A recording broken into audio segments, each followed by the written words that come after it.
may I say that the country requires to be fixed, and not everybody who can fix this country.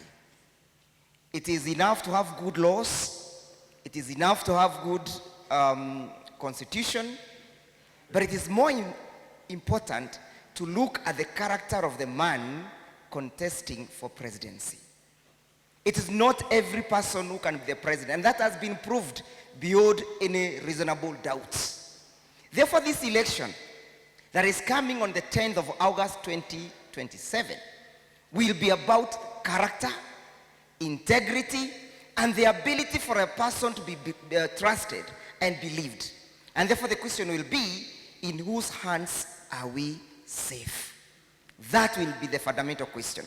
And so it is even for counties like this of Embu. Accountability, transparency, and the ability to be believed will be on the ballot. I had the pleasure of representing, and he gave me that pleasure through His Excellency, Mheshimiwa Mukunji. I think he's one of those guys who have suffered as we suffered. Mimi bwana ulipotoka Kamiti pia mimi nilipelekwa huko. Lakini tunasukumana tu, and we are going to stand with you.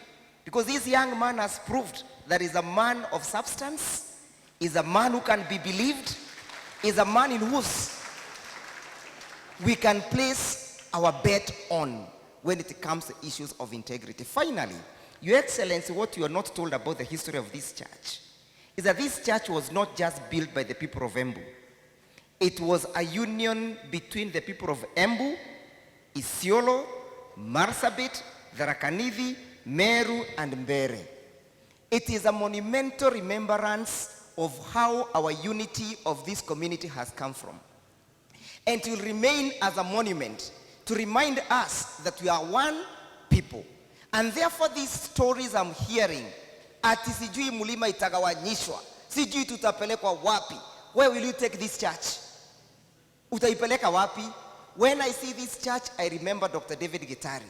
When I see this church, I remember the individuals who contributed, even in my own village church, to construct this monumental church.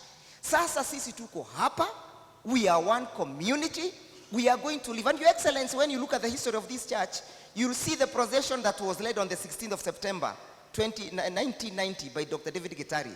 Tukafika pale kwa mpaka ya Rupingazi, tukawachana, tukasema kwa heri, tukaenda kuanza kanisa ingine pande ya Kirinyaga. Mnakumbuka? Kiruguya.